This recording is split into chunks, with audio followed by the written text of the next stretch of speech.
I'm off to some islands again today, heading out to one of Scotland's largest and finest lochs for a night wild camping in some lovely forest on Loch Morar in the central western highlands. Again, I'm in the wild with my friend Laura, and the forest on the island where we camp offers some perfect shelter during the cold and windy weather, allowing us to even don our wetsuits and take a dip in the cold water without freezing ourselves on the way in or out, before a nice relaxed evening.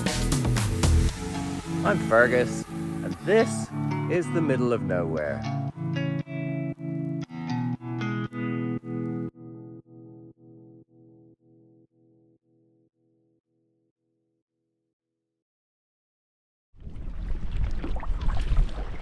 Hello again.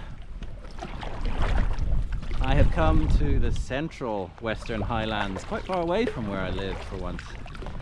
And I am joined on this trip by Laura, who you will know if you've seen the jungle videos. Laura does not own a packraft anymore. She's borrowing my wife's packraft because hers is still in the jungle. I'm still very distraught about that. It's still right where you left it. Yeah.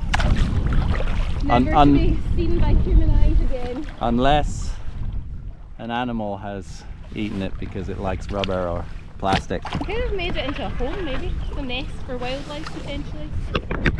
So, this is Loch Morar, which is one of the three big lochs in Scotland, in Britain actually. So Loch Ness is the longest, Loch Lomond is the biggest by area, and this is the deepest.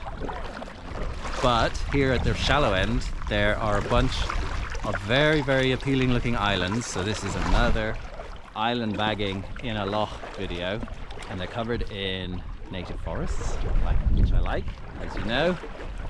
And we're going to spend a night there tonight and see what we see. Maybe do a little bit of freshwater snorkeling in these very brown, murky waters.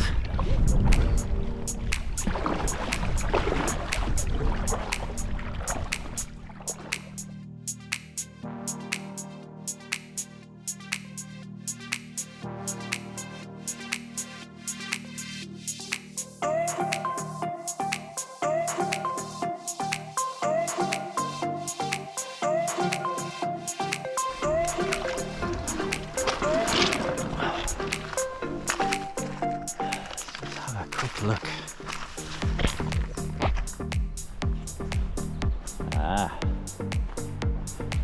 That's the spot. Clearly people have been here before. I guess we can claim it for today. Go back and get the boats.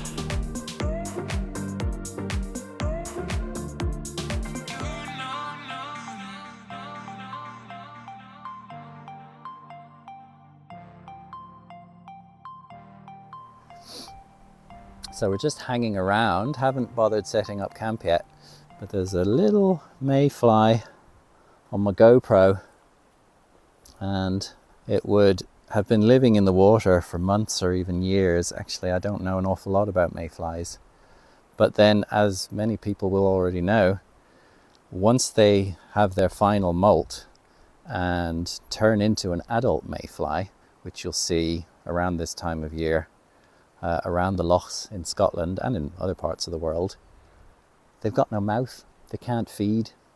So all the energy for flying and finding a mate comes from what fat reserves they've built up.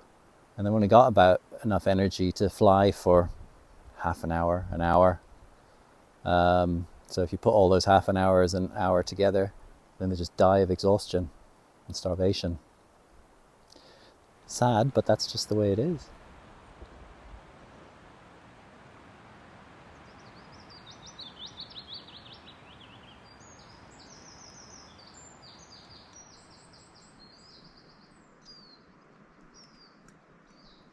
I don't really want to go in, but I know I'll enjoy it when I do.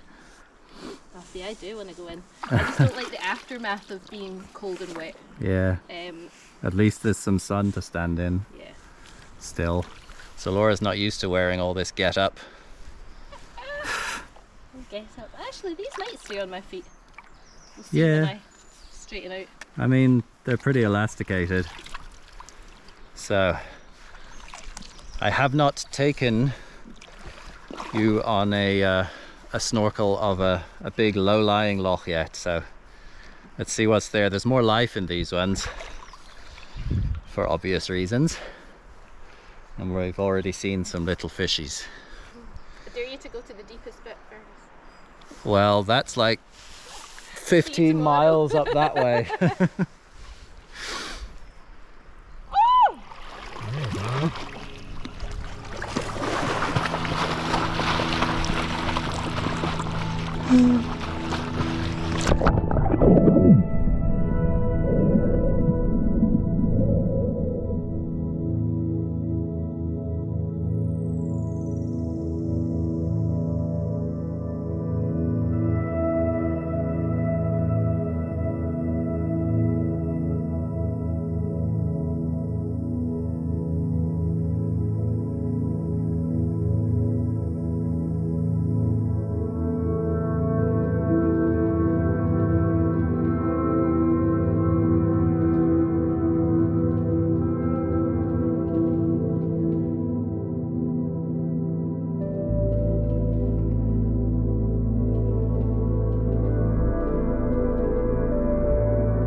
They came off. I could feel that they are. Oh no. Best I could do. It's better than nothing. Yeah. We got it back.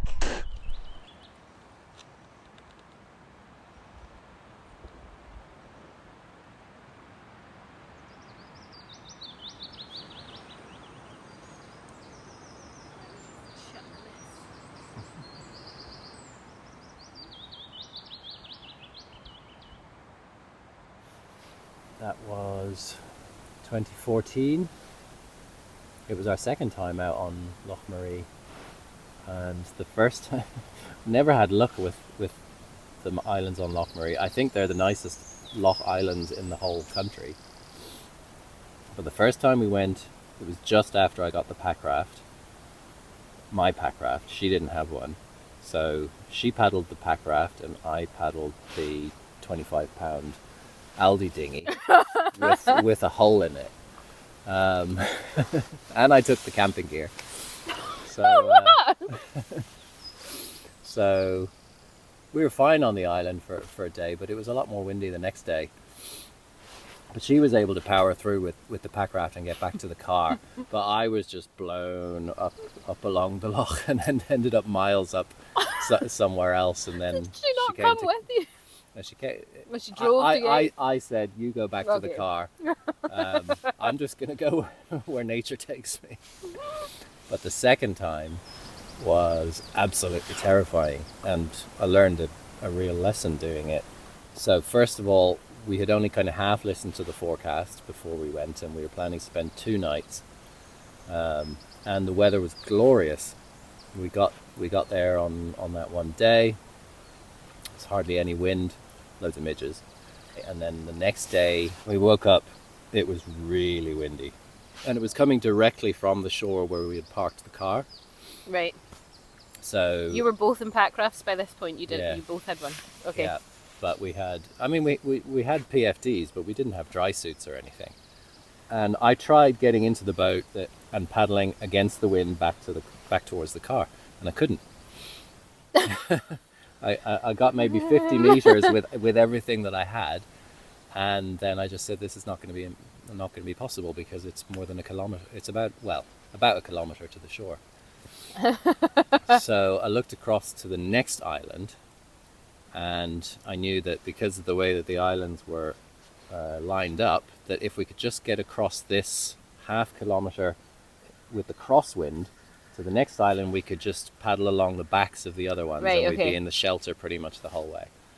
So that's what we decided to do, because it was choppy, but it seemed manageable when I was trying to go against it. But it got worse and worse and worse as we went into the space between the islands, presumably because it was shallowing between the islands. And we were being thrown about all over the place. How much distance did you have to cover to get to the... 500 meters maybe. Okay. 500 or 600 meters. But it was absolutely terrifying. At one point I remember bouncing off Eva's boat, and she nearly fell out. And if either of us had fallen out, there's no way we would have been able to get back in those conditions, and the wind would have taken us away from all the islands, and we probably would have died of hypothermia because we had no way to contact anyone. Oh my lord. That was a very really valuable lesson that I never want to repeat. And yeah, I never have. Good. Jeez, oh. So I can't remember which number The wind is... near-death experience that Yeah. that was, but there have been a few.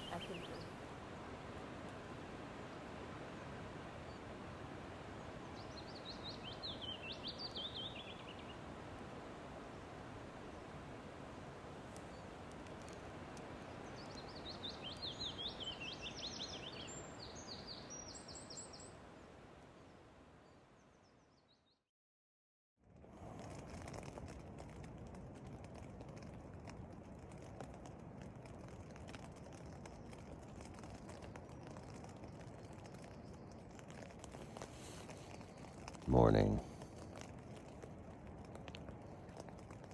Seems summer has forsaken us. I think it's about 10 degrees.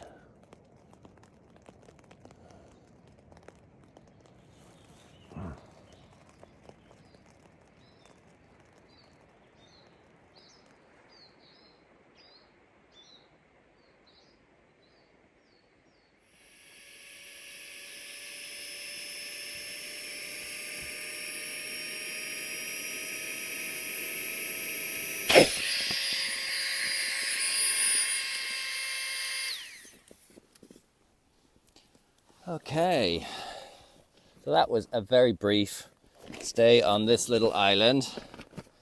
I'm not going to bother filming on the way back because I couldn't be bothered.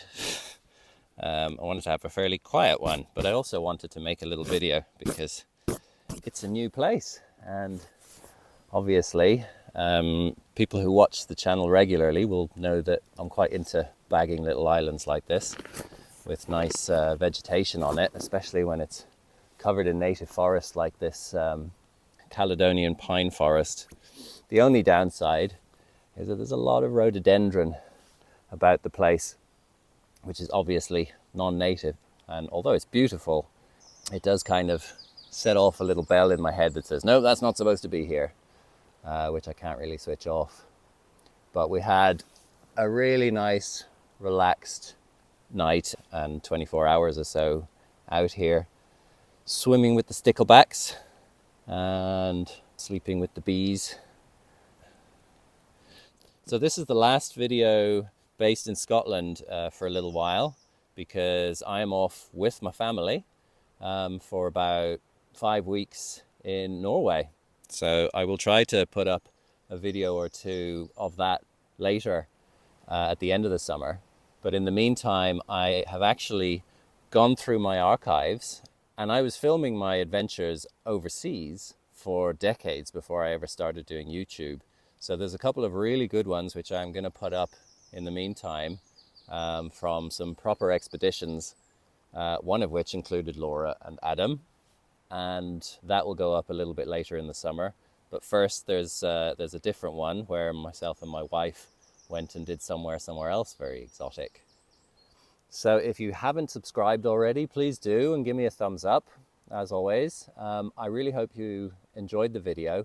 Another thing I wanted to mention is that I have recently put the bare bones of my website together. So my website is mainly focused on my photography, and although I haven't done a lot of photography on this little trip, normally it's a big focus, and it was my first kind of visual arts love. So if you're interested in the photographs that I take, go and have a look. It's not entirely finished, but I think it's looking pretty good at this stage. Until then, I'll see you shortly. Well, at least a past version of me will see you next time.